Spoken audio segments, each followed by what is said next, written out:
ایک دیو ہیکل پہلوان جس کا نام تھا 1000 مرد۔ 1000 مرد؟ اس کے نام کا مطلب ہی 1000 آدمیوں کے برابر تھا؟ جی، یہ ان کا چیمپئن تھا جسے کوئی شکست نہیں دے سکتا تھا۔ وہ میدان میں آ کر مسلمانوں کو للکارتا ہے، اور اس چیلنج کو خود خالد بن ولید قبول کرتے ہیں۔ وہ گھوڑے سے اتر کر پیدل اس کے سامنے جا کھڑے ہوتے ہیں۔ خالد بن ولید رضی اللہ تعالیٰ عنہ اس پہلوان کو مارنے کے بعد اس کی لاش پر اس کے سینے پر بیٹھ جاتے ہیں اور وہیں دونوں فوجوں کے سامنے حکم دیتے ہیں کہ ان کا کھانا لایا جائے، اور وہ اس کی لاش پر بیٹھ کر سکون سے کھانا کھاتے ہیں۔ تو آج ہم ایک ایسی جنگی صورتحال پر بات کر رہے ہیں جہاں مسلمانوں کو لگ بھگ ایک ناممکن چیلنج کا سامنا ہے۔ جی، صورتحال کچھ یوں ہے کہ دو بہت بڑی فارسی فوجیں سلطنت فارس کی پوری طاقت کے ساتھ مسلمانوں کی طرف بڑھ رہی ہیں۔ اچھا، 2 فوجیں ہیں؟ ایک کی کمان اندر زغر کے پاس ہے اور دوسری کی بہمن جادویہ کی؟ بالکل، اور ان کا منصوبہ ہے دلجے کے مقام پر کھٹا ہونا اور پھر مسلمانوں پر ایک ایسا حملہ کرنا جو پچھلی تمام شکستوں کا بدلہ لے لے۔ اور یہ کوئی معمولی موبلائزیشن نہیں لگ رہی۔ نہیں، بالکل نہیں۔ دیکھیں، ہمارے ذرائع بتاتے ہیں کہ کسرا یعنی جو فارسی بادشاہ اردشیر تھا، اس نے صاف صاف حکم دیا تھا کہ بھئی ایک اور شکست برداشت نہیں کی جائے گی۔ بالکل برداشت نہیں کی جائے گی۔ مطلب سلطنت کی ہر ممکنہ طاقت کو اس مہم میں جھونک دیا گیا تھا۔ تو یہ فوج صرف تعداد میں بڑی نہیں تھی، اس کی ساخت بھی بہت پیچیدہ تھی۔ اچھا، وہ کیسے؟ لیکن ساتھ ہی بکر بن وائل قبیلے کے ہزاروں عیسائی جنگجو بھی شامل کیے گئے تھے، جن کا جنگی تجربہ آپ کہہ سکتے ہیں کہ باقاعدہ فوج جیسا نہیں تھا۔ اور یہیں پر ایک بہت ہی دلچسپ اور تھوڑا تاریک نفسیاتی پہلو بھی سامنے آتا ہے کہ اس فوج میں صرف تازہ دم سپاہی نہیں تھے۔ جی، اس میں پچھلی جنگوں سے شکست کھا کر بھاگے ہوئے سپاہیوں کو بھی دوبارہ شامل کیا جا رہا تھا۔ یہ تو وہ لوگ تھے جو موت کو بہت قریب سے دیکھ کر آئے تھے۔ یقیناً، ذرا اس منظر کا تصور کریں جو ہمارے ذرائع خاص طور پر تبری بیان کرتے ہیں۔ یہ سپاہی کشتیوں کے ذریعے دریا پار کر کے بھاگے تھے۔ اور وہ کشتیاں کیسی تھیں؟ وہ زخمیوں سے بھری ہوئی تھیں۔ ان کے ساتھی ان کی آنکھوں کے سامنے تیروں سے چھلنی ہو کر تڑپ تڑپ کر مر رہے تھے۔ کشتیاں خون اور لاشوں سے بھری ہوئی تھیں۔ تو جو لوگ زندہ بچ کر کنارے پر پہنچے، وہ صرف جسمانی طور پر ہی نہیں بلکہ ذہنی طور پر مکمل طور پر ٹوٹ چکے تھے۔ یعنی یہ پوسٹ ٹرامیٹک سٹریس ڈس آرڈر یا PTSD کی ایک شدید مثال ہے، جسے ہم آج کی زبان میں کہتے ہیں وہ لوگ جنگ کے ہولناک اثرات سے گزر کے آئے تھے۔ بالکل۔ جب یہ شکست خوردہ سپاہی اندر زغر کی مرکزی فوج میں شامل ہوئے تو ان کی حالت انتہائی خراب تھی۔ کچھ تو ایسے تھے جو اپنا ذہنی توازن ہی کھو بیٹھے تھے۔ اچھا؟ جی، وہ کسی سے بات نہیں کرتے تھے، بس خلا میں گھورتے رہتے تھے۔ ان کی موجودگی ہی باقی فوج کے حوصلے پست کرنے کے لیے کافی تھی۔ اور یہاں فارسی کمانڈ کا رد عمل بہت کچھ بتاتا ہے۔ مطلب بجائے اس کے کہ ان سپاہیوں کا علاج کیا جاتا یا انہیں تسلی دی جاتی، سالار اندر زغر نے ایک انتہائی سفاکانہ حکم دیا۔ اس نے کہا کہ ان تمام ذہنی طور پر ٹوٹے ہوئے سپاہیوں کو فوج سے الگ کرو اور ختم کر دو۔ کیا اپنے ہی سپاہیوں کو؟ جی، یہ فیصلہ فارسی کمانڈ کی ذہنیت کو بے نقاب کرتا ہے۔ یہ ظاہر کرتا ہے کہ وہ شکست کے نفسیاتی اثر سے کتنا خوفزدہ تھے۔ مطلب ان کا خیال تھا کہ یہ ٹوٹے ہوئے سپاہی ایک وائرس کی طرح ہیں جو پوری فوج میں خوف اور مایوسی پھیلا دیں گے۔ بالکل، یہ ایک ایسی کمانڈ کا عمل ہے جو وفاداری پر نہیں، خوف پر چلتی ہے۔ جب آپ اپنے ہی سپاہیوں سے دشمن سے زیادہ ڈرنے لگیں تو سمجھیں آپ کی فوج اندر سے کھوکھلی ہو چکی ہے۔ اور یہ خالد بن ولید رضی اللہ تعالیٰ عنہ کی قیادت کے انداز سے بالکل مختلف ہے۔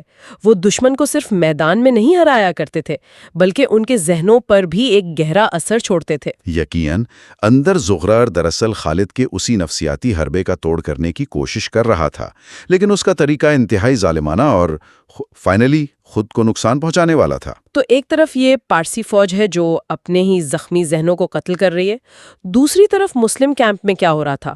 وہاں کا ماحول کیسا تھا؟ وہاں صورتحال بالکل برعکس تھی۔ خالد بن ولید اپنے سالاروں کے ساتھ بیٹھے ہیں جو مسلسل جنگوں کی وجہ سے تھکاوٹ کا شکار ہیں۔ ان کے چہروں پر وہ تھکن واضح ہے۔ لیکن خالد رضی اللہ تعالی عنہ انہیں دیکھ کر ایک تاریخی جملہ کہتے ہیں، رب کعبہ کی قسم، ہمارے جسم تھکے ہو سکتے ہیں لیکن ہماری روحیں تھکی ہوئی نہیں ہیں، اور اب ہمیں جسم کی نہیں روح کی طاقت سے لڑنا ہے۔ واہ! یہ دونوں فوجوں کے حوصلوں میں زمین آسمان کا فرق ہے۔ ایک طرف خوف سے اپنے ہی سپاہیوں کو مارا جا رہا ہے، دوسری طرف ایک کمانڈر اپنی تھکی ہوئی فوج میں ایک نئی روح پھونک رہا ہے۔ جی، لیکن صرف حوصلے سے تو جنگ نہیں جیتی جا سکتی، خاص طور پر جب دشمن کی تعداد 6 گنا زیادہ ہو۔ خالد کا اصل منصوبہ کیا تھا؟ ان کا منصوبہ انتہائی بہت بولڈ اور خطرناک تھا۔ وہ جانتے تھے کہ اگر اندر زغر اور بہمن کی فوجیں دجلہ کے مقام پر مل گئیں تو ان کی مشترکہ طاقت کا مقابلہ کرنا تقریباً ناممکن ہو جائے گا۔ بالکل، لہٰذا واحد راستہ یہ تھا کہ وقت کے خلاف دوڑ لگائی جائے اور بہمن کے پہنچنے سے پہلے اندر زغر کی فوج کو روکا جائے اور شکست دی جائے۔ یہ ایک پریمپٹیو سٹرائک کا منصوبہ تھا، دشمن کے تیار ہونے سے پہلے اس پر حملہ کرنا۔ جی، لیکن یہ تو ایک بہت بڑا جوا تھا۔ میرا مطلب ہے اگر وہ وقت پر نہ پہنچ پاتے تو بالکل پھنس جاتے، یا اگر اندر زغر کی فوج توقع سے زیادہ مضبوط نکل آتی تو وہ تو 2 فوجوں کے بیچ میں آ جاتے۔ صحیح۔ تو کیا سالاروں نے اس پر کوئی سوال نہیں اٹھایا؟ مطلب کسی نے کچھ کہا نہیں؟ یہی تو مسلم قیادت کی خوبصورتی ہے۔ وہاں کھلی بحث ہوتی تھی، اور اسی بحث میں عاصم بن عمرو جو ایک بہترین اسٹریٹجسٹ تھے، انہوں نے ایک بہت اہم نقطہ اٹھایا۔ اچھا، کیا کہا انہوں نے؟ انہوں نے کہا کہ اندر زغر کی فوج بظاہر بہت بڑی ہے، لیکن اس میں 2 بڑی کمزوریاں ہیں۔ پہلی، بکر بن وائل کے نا تجربہ کار عیسائی جنگجو جو شاید پہلی ہی مشکل پر بھاگ کھڑے ہوں۔ صحیح۔ اور دوسری، پچھلی جنگوں سے بھاگے ہوئے وہ خوفزدہ سپاہی جن کا حوصلہ پہلے ہی ٹوٹا ہوا ہے۔ یہ لوگ جنگ کا پانسا پلٹنے کی صلاحیت نہیں رکھتے۔ اچھا، تو یہ صرف ایک اندھا دھند حملہ نہیں تھا، بلکہ دشمن کی نفسیاتی اور ساختی کمزوریوں کے گہرے تجزیے پر مبنی تھا۔ بالکل، اور اسی بات پر خالد بن ولید نے عاصم کی تعریف کرتے ہوئے کہا، خدا کی قسم، تجھ میں وہ عقل ہے جو ہر بات کی تہ تک پہنچ جاتی ہے۔ یہ ظاہر کرتا ہے کہ یہ منصوبہ صرف بہادری پر نہیں بلکہ گہری حکمت اور انٹیلیجنس پر مبنی تھا۔ جی، اور یہی وجہ ہے کہ طبری اور یوبی جیسے بڑے مورخین نے اس جنگ کو روایتی نام دینے کے بجائے فراست کی جنگ یعنی وار آف وٹس قرار دیا ہے۔ فراست کی جنگ یعنی حکمت اور دانائی کی جنگ، یہ نام ہی سب کچھ بتا دیتا ہے۔ بالکل۔ مطلب اصل میدان جنگ دجلہ کی دھول نہیں تھی، بلکہ کمانڈروں کے ذہن تھے۔ یہ تلواروں کی نہیں، سوچ اور حکمت عملی کی جنگ تھی۔ یقیناً خالد بن ولید رضی اللہ نے ایک ایسا منصوبہ بنایا تھا جو روایتی جنگی اصولوں کے خلاف جاتا تھا۔ وہ جانتے تھے کہ اس غیر معمولی چیلنج کا جواب صرف ایک غیر معمولی منصوبے سے ہی دیا جا سکتا ہے۔ تو منصوبہ بن گیا، اب عمل کا وقت ہے۔ خالد اپنی فوج کو لے کر اتنی تیزی سے آگے بڑھتے ہیں کہ فارسیوں کو خبر تک نہیں ہوتی۔ جی، وہ دلجا کے مقام پر اس وقت پہنچتے ہیں جب فارسی فوج ابھی اپنا پڑاؤ ڈال رہی تھی۔ وہ جنگ کے لیے بالکل تیار نہیں تھے۔ یہ تو فارسیوں کے لیے ایک بہت بڑا جھٹکا ہوگا۔ تو لیکن یہاں ہمیں فارسی کمانڈر اندر زغر کے تکبر کا اندازہ ہوتا ہے۔ جب وہ مسلمانوں کی مختصر تعداد کو دیکھتا ہے تو وہ اپنے سالاروں سے کہتا ہے، میں انہیں چیونٹیوں سے زیادہ کچھ نہیں سمجھتا۔ اس کا غرور اسے حقیقت دیکھنے سے روک رہا تھا۔ جی، اور ایک اور بات جو اسے بہت اطمینان دیتی ہے وہ یہ تھی کہ اسے مسلمانوں کا مشہور اور خوفناک گھڑ سوار دستہ کہیں نظر نہیں آ رہا تھا۔ اچھا، تو اس نے سوچا کہ شاید پچھلی جنگوں سے بھاگنے والوں نے مسلمانوں کی طاقت کو بڑا چڑھا کر پیش کیا ہے۔ بالکل، یہ ایک کلاسک مثال ہے جسے کنفرمیشن بایاس کہتے ہیں۔ وہ وہی دیکھ رہا تھا جو وہ دیکھنا چاہتا تھا۔ اس نے یہ نہیں سوچا کہ گھڑ سوار دستہ کہاں ہو سکتا ہے، بلکہ یہ فرض کر لیا کہ وہ ہے ہی نہیں۔ یہ ایک بہت بڑی ٹیکٹیکل غلطی تھی جو خالد کے منصوبے کو کامیاب بنا رہی تھی۔ تو جنگ شروع ہوتی ہے۔ ابتدائی جھڑپوں میں کیا ہوا؟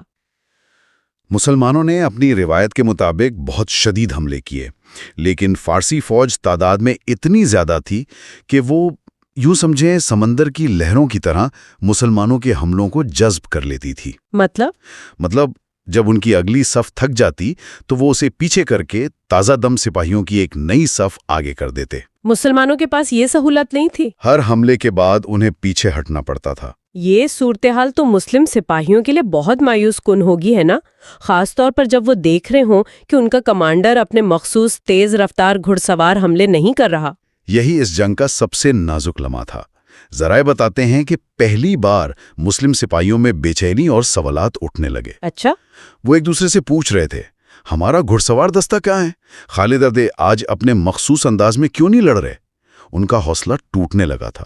انہیں لگ رہا تھا کہ شاید آج شکست مقدر ہے۔ ایک کمانڈر کے لیے یہ کتنا مشکل ہوگا، یہ جانتے ہوئے کہ اس کے سپاہی اس کے منصوبے پر شک کر رہے ہیں، لیکن پھر بھی اپنے اصل منصوبے پر قائم رہنا۔ یہی قیادت کا اصل امتحان ہوتا ہے۔ اندر زغر بھی یہی چاہتا تھا۔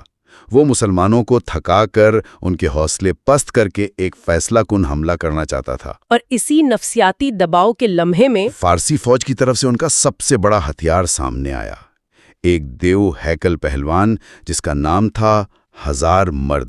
ہزار مرد، اس کے نام کا مطلب ہی 1000 آدمیوں کے برابر تھا۔ جی، یہ ان کا چیمپئن تھا جسے کوئی شکست نہیں دے سکتا تھا۔ یہ ایک کلاسک موو ہے، جب آپ کو لگے کہ دشمن کمزور پڑ رہا ہے تو اپنا چیمپئن بھیج کر اس کی لہی سے ہی ہمت بھی توڑ دو۔ بالکل، وہ میدان میں آ کر مسلمانوں کو للکارتا ہے۔ اور اس چیلنج کو خود خالد بن ولید قبول کرتے ہیں۔ وہ گھوڑے سے اتر کر پیدل اس کے سامنے جا کھڑے ہوتے ہیں۔ اب یہاں خالد کی صرف بہادری نہیں بلکہ ان کی ذہانت کا ایک اور پہلو سامنے آتا ہے۔ وہ کیا تھا؟ کچھ دیر تلواریں ٹکرانے کے بعد جب ہزار مرد کو اندازہ ہو جاتا ہے کہ یہ کوئی عام سپاہی نہیں، خالد رضی اللہ تعالیٰ عنہ جان بوجھ کر تھکاوٹ کا مظاہرہ کرنا شروع کر دیتے ہیں۔ اچھا، وہ ایسے لڑتے ہیں جیسے ان کی سانس پھول رہی ہو اور ان کے بازو تھک گئے ہوں۔ وہ اسے نفسیاتی طور پر اپنے جال میں پھنسا رہے تھے۔ یعنی وہ اس کے غرور اور اوور کانفیڈنس سے کھیل رہے تھے۔ جی ہاں، ایرانی پہلوان اپنی طاقت کے نشے میں یہ سمجھتا ہے کہ اس نے خالد رضی اللہ تعالیٰ عنہ کو تھکا دیا ہے۔ وہ لاپرواہ ہو جاتا ہے اور ان کے ساتھ ایک طرح سے کھیلنے لگتا ہے۔